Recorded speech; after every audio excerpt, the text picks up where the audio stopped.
Alejandro, usted más o menos nos comentó la reactivación en 94 municipios de Antioquia, pero el estudio que hicieron para el área metropolitana, ¿qué arrojó?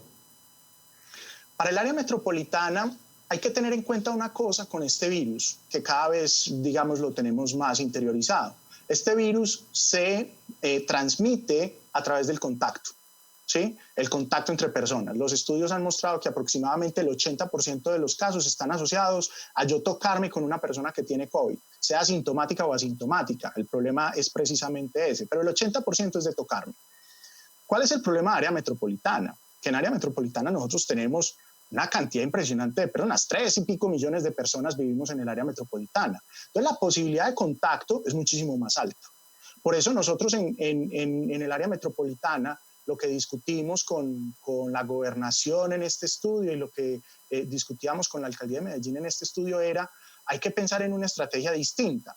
Tenemos que pensar en una estrategia de reactivar la economía de una manera gradual y segura, pero no podemos pensar, tenemos que descartar la idea de que nos vamos a encerrar todos, porque ahí sí nos quebramos, ¿cierto? Entonces, para el caso del área metropolitana, lo que nosotros hicimos fue construir unos índices que llamamos el índice de riesgo idiosincrático, que en palabras simples lo que me dice es qué tan riesgosa es una actividad productiva determinada.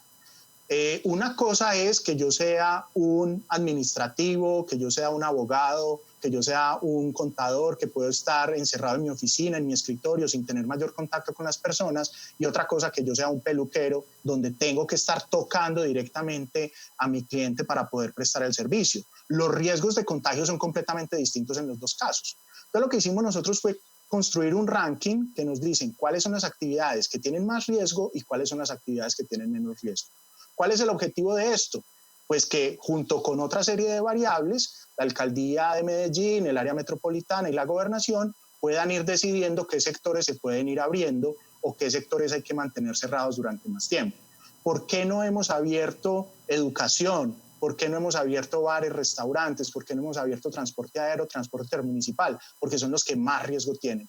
El contacto ahí entre humanos es muy alto y por eso es que son los últimos sectores que probablemente se van a abrir y por eso es que nosotros lo que hicimos fue recomendar cuáles sectores y en qué gradualidad se podían ir haciendo los unos con se podían ir haciendo en el tiempo. Eso fue fundamentalmente lo que propusimos para el área metropolitana, porque es imposible quedarnos encerrados todo el tiempo y también es imposible pensar que podemos volver a como estábamos al inicio del año.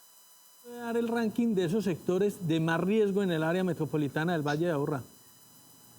Los que te acabo de mencionar, en su orden. Creo que en su orden, el menos riesgoso es comercio, pues descartando ya los que tienen bajo riesgo. ¿Cuáles son los que tienen el menor riesgo? Estamos hablando fundamentalmente de algunos servicios personales, estamos hablando de manufactura, por eso es que las empresas están funcionando ya, y estamos hablando de comercio mayorista. ¿Cuáles siguen en su orden? Comercio minorista.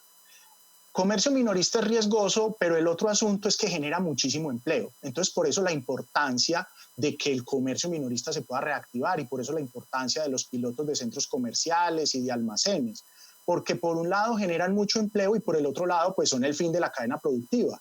¿De qué me sirve a mí como confeccionista producir si al final no tengo un almacén donde pueda vender? Entonces, por eso se está abriendo comercio minorista. ¿Qué sigue después de eso? Sigue educación. Por eso es que en agosto se está diciendo, vamos a pensar en que podemos abrir de manera gradual toda la parte de colegios y o universidades. ¿Qué sigue después de eso? Bares y restaurantes tienen un riesgo altísimo. ¿Qué sigue después de eso? Transporte aéreo probablemente va a ser lo último que vamos a abrir y mucho más a nivel internacional. Y hay uno que es demasiado riesgoso, que es el sector salud.